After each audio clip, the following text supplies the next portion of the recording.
Hello everyone, this presentation is to introduce root cause analysis. What is root cause analysis? Patient safety events can cause serious harm or death. You can affect anyone directly or indirectly involved in the event.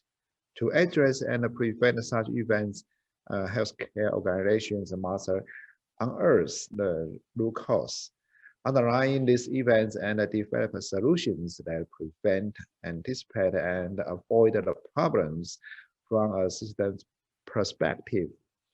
System and process weakness are not often immediately apparent and require investigation. This is particularly true for sentinel events. Patient safety events not primarily related to the natural cause of the patient's illness or underlying condition that reach a patient and result in death, permanent harm, or serious temporary harm. Healthcare organizations can address fraud systems only when they consider this question. Why do these failures continue to occur? To answer this question, an organization will need to perform a comprehensive systematic analysis. The most commonly used form of comprehensive systematic analysis is root cause analysis, RCA, a process identifying the basic causal contributing factor underlying variation in performance, including the occurrence or possible occurrence of a sentinel event. Organizations can use root cause analysis to deliver severe care, uncovering the factors that lead to patient safety events. High reliability industries such as nuclear power and aerospace industries have adopted a system approach in which errors are viewed as an expected part of the workplace. The result of a chance misalignment of weakness in the underlying system. Imagine a stack of slices of Swiss cheese. Each slice has holes in different places. Thus, only if a hole in each slice aligned perfectly with a hole in all the other slices could an object pass through the entire stack.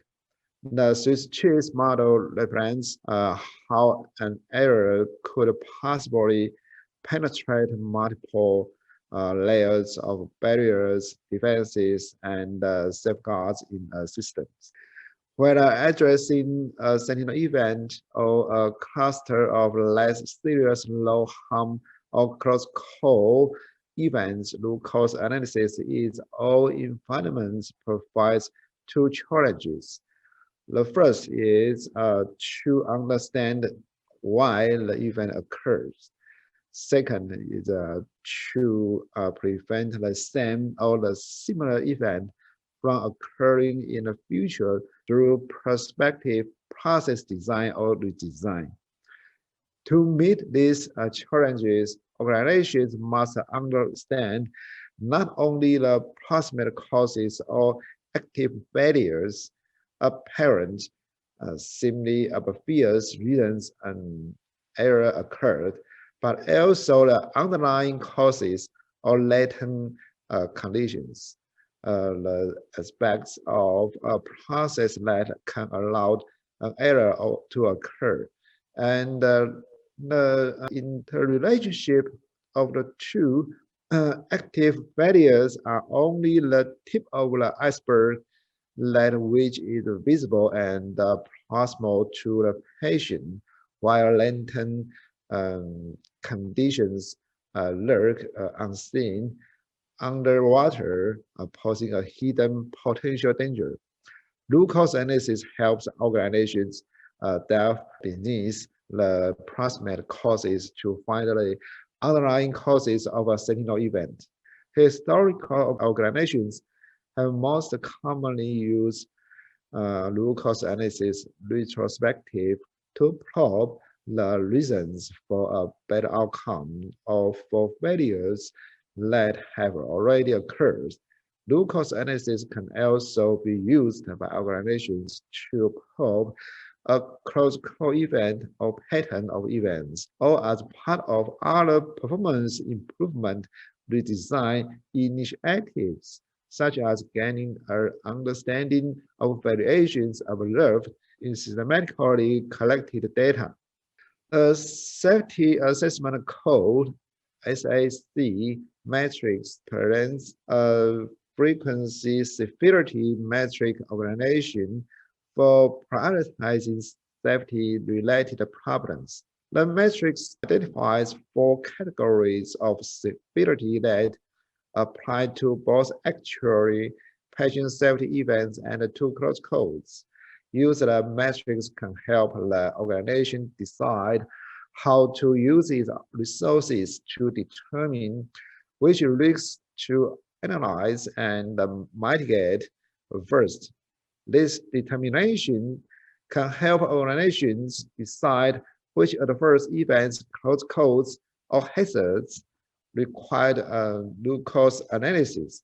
In these metrics, if a patient safety event gets a high score in a severity category and a high probability of occurring again, then a root cause analysis is necessary. Key factors for the consequences severity categories are extent of injury, length of stay, level of care required for remedy, and actual or estimated physical plant cost. These five categories apply to actual adverse events and potential events, close quote. For actual adverse events, assign a severity based on the patient's actual condition. For serious level patients with death unrelated to the natural course of the illness and differing from the immediate expected outcome of the patient. Management of suspected suicide, suspected homicide, or any of the national sentinel events. Later, we will introduce detail. Death of staff member related to work incident or suicide, or hospitalization of 3 or more staff. Visitor, death of visitor or hospitalization of 3 or more visitors. Service, complete loss of service or output. Financial, loss of assets, replacement value due to damage, fire, for example, greater than $1 million. Loss of cash, investments, assets due to fraud, overpayment, or theft greater than $100,000, or work cover claims greater than $100,000. Environment toxic release of site with detrimental effect, fire requiring evacuation. You can assess consequences severity level according to these aspects. Like the consequences severity categories, the likelihood probability categories apply to actual adverse events and close codes.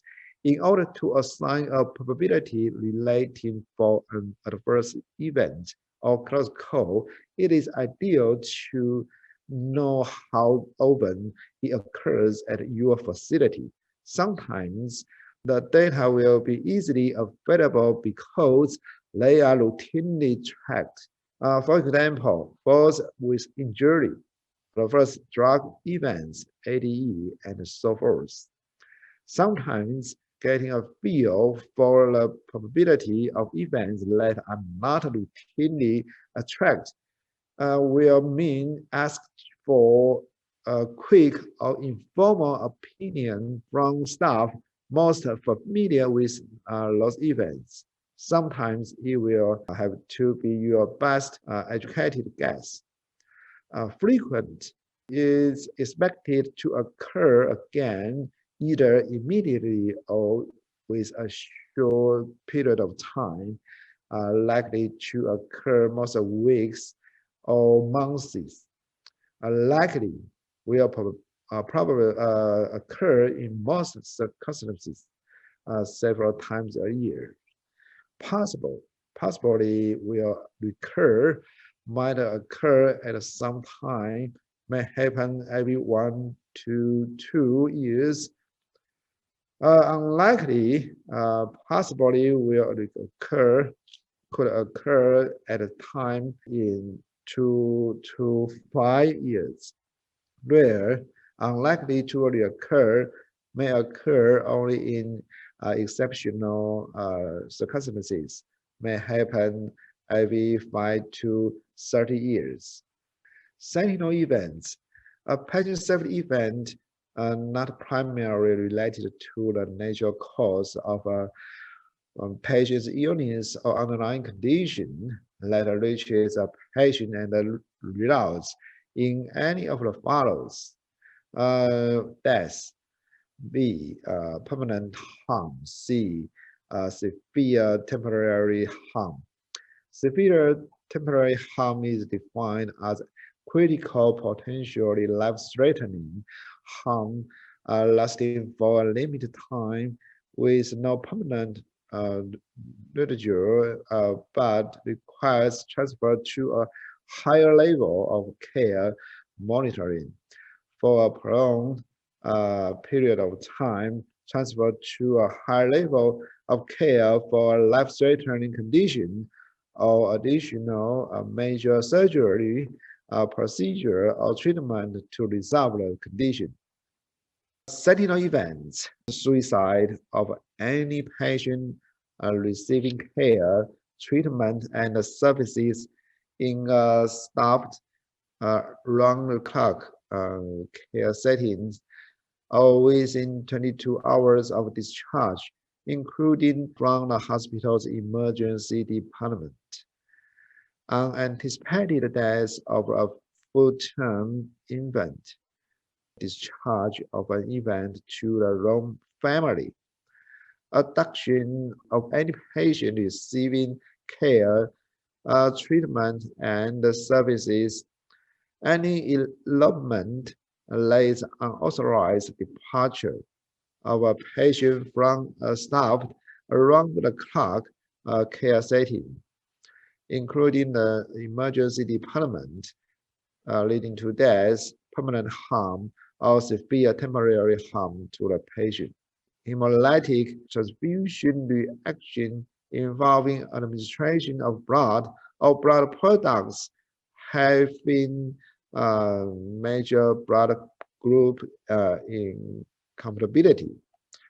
Rape, assault, leading to death, permanent harm, or severe temporary harm or homicide of any patient receiving care, treatment, and services while on site at the hospital. Invasive procedure including surgery on the wrong patient at the wrong site, or that is wrong unintended procedure. Unintended retaining of a foreign object in a patient after an invasive procedure, including surgery. Severe neonatal hyperbilirubinemia, bilirubin greater than 30 milligrams per deciliter. Prolonged fluoroscopy with cumulative dose greater than 1,500 radiations to a single field, or any delivery of radiotherapy to a wrong body region, or greater than 25% above the planned radiotherapy dose. Fire, flame, or unanticipated smoking, heat, or flashes occurring during an episode of patient care. Any intrapartum related to the birth process, maternal death, severe maternal morbidity, not primarily related to the natural cause or the patient's illness or underlying condition. When it reaches a patient and results in permanent harm or severe temporary harm. A patient safety event is an event, incident, or condition that could have resulted or did result in harm to patient. Patient safety events also include adverse events, no-harm events, near misses, and hazardous conditions. Adverse event is a patient safety event that resulted in harm to a patient. No-harm event is a patient safety event that reaches the patient but does not cause harm. Near miss or close call is a patient safety event that did not reach the patient. Hazardous or unsafe conditions is a circumstances other than a patient's own disease process or condition that increases the probability of an adverse event.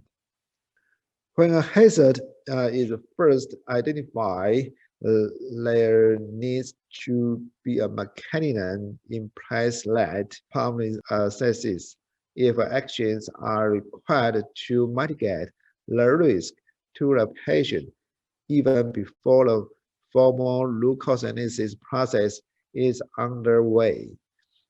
Immediate actions may include taking care of the patient, disclosure, making the situation safe, notifying police or security if appropriate, preserving evidence, and gathering relevant information to fully understand the situation.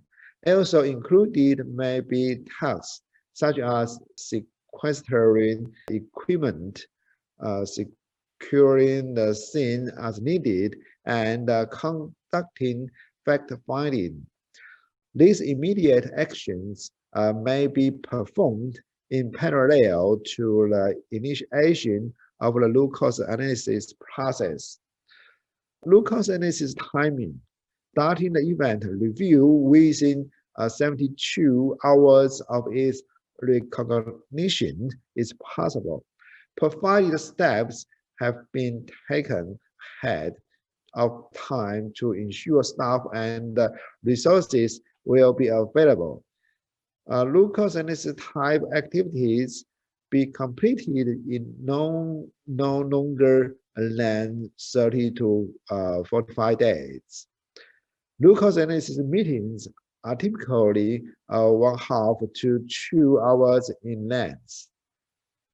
The work of the team is certainly augmented and assisted through involvement with a myriad of other individuals, for example, staff, patients, and subject matter experts. But the involvement of those individuals may not encompass all activities in which the team must engage. It is suggested that root cause analysis review team be limited in size to 4 to 6 members. Rationales for doing so include the likelihood that a larger review teams will use more person hours to complete the review, increase the difficulty of scheduling team meetings, and ensure that reduces the nimbleness of the root cause analysis process. Team members should include a subject matter expert and someone who is familiar with the root cause analysis process, but is not familiar with, is naive to the event process being reviewed. Ideally, a single team member will meet more than one team experience requirement. For example, the subject matter expert may be front line staff member who is also capable of serving as a team leader. This may require bringing in experts from the outside, provided confidentiality protection is not compromised. Managers and supervisors may serve as team members, provided the event did not occur in their area of responsibility and their subordinates are not team members.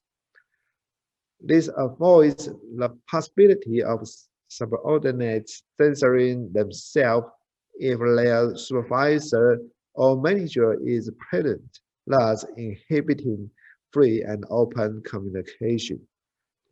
Team members should have a basic understanding of human factors to provide insight into how people can be set up to fail by improperly designed systems, equipment, devices, products, and processes. A patient representative unrelated to any patient or family member of a patient who might be involved in the event undergoing analysis should be considered to serve on each root cause analysis review team to represent the patient perspective and voice. Some organizations have experimented with including the patient involved in the advanced event or other family members on root cause analysis team, but data supporting this as an effective method are currently lacking.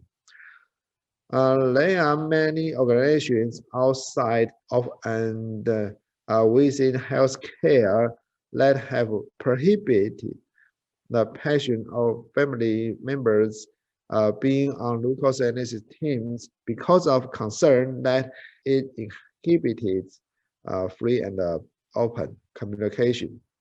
Strongly consider including facility engineer, biomedical engineer, information technology, or pharmacy staff on a root cause analysis team as individuals is these disciplines tend to think in terms of systems and often have system-based mindsets, including medical residents on a team when they are available is also suggested. This might not be needed for some close calls or events that are removed from the bedside. For example, an incorrect reagent that is used in a lab. Root cause analysis review process includes event hazard, system vulnerability, risk-based prioritization. Usually, these two steps, timing is 72 hours. What happened? Fact findings and flow diagramming. Effect of casual statements, identification of solutions and corrective actions. Usually, these three steps timing is 30 to 45 days. And typically, root cause analysis team is responsible for the entire review process. However, if different staff is used for these root cause analysis review phases, it is recommended that a core group of staff from the root cause analysis team participated on all phases for constantly and continuity implementation. Measurement, feedback. Usually, these three steps timing is depending on review periods, and the root cause analysis team is not usually responsible for these activities. Event hazard, system vulnerability, immediate actions are taken to care for the patient, make the situation safe for others, and sequester equipment, products, or materials. Risk-based prioritization, patient safety, risk of quality management is typically responsible for the prioritization For consistency, one patient is assigned the responsibility for applying a risk matrix, applying safety assessment score, SAC. What happened, fact findings, and flow diagramming.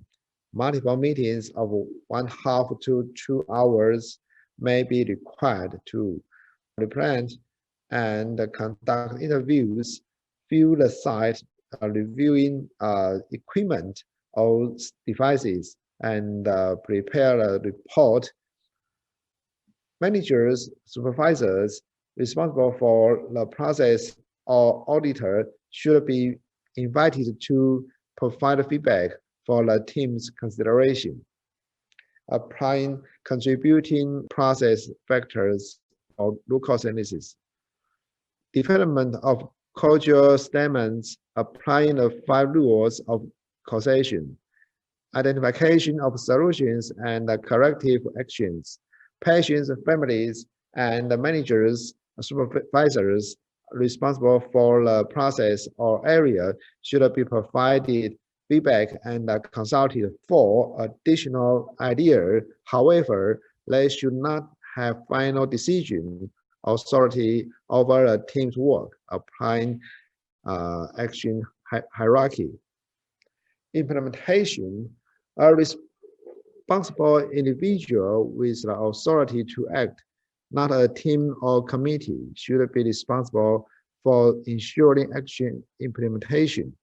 Measurement, each action should have a process or outcome measure identifying what will be measured. The expected compliance rate, compliance level, and the date will be measured. An individual should be identified who will be responsible for measuring and reporting on action activities. Feedback should be provided to the CEO board, service department, staff involved, patient and patient's family, the organization, and the patient safety organization, if relevant. In healthcare environments, contributing factors tend to fall into a number of distinct categories beyond and in addition to process factors. They include environmental factors, noise, lighting, flooring condition, and so forth. Space availability, design, locations, storage, maintenance, housekeeping, equipment, device, supply, healthcare IT factors, equipment, device, or product supplies problems or availability. Health information technology issues such as display interface issues, including display of information. System interoperability, availability of information, malfunction, incorrect selection, misconnection, labeling instructions missing, alarms silenced, disabled or overridden. Task process factors, lack of process redundancy, interruptions, or lack of decision support, lack of error recovery, workflow inefficient or complex. Staff performance factors, fatigue, inattention, distraction or workload. Staff knowledge deficit or competency, criminal or intentionally unsafe act. Team factors, speaking up, disruptive behavior, lack of shared mental model, lack of empowerment, failure to engage patient, management, supervisory, workforce factors, disruptive or intimidating behaviors, staff training, appropriate rules, policies, procedure or lack of. Failure to provide appropriate staffing or correct a known problem. Failure to provide necessary information. Organizational culture leadership. Organizational level failure to correct a known problem and or provide resource support, including staffing. Workplace climate, institutional culture, leadership commitment to patient safety. Sorting and analyzing the cause list. The team may start to determine which process or system each cause is a part of and whether the cause is a special or common cause in that process or system.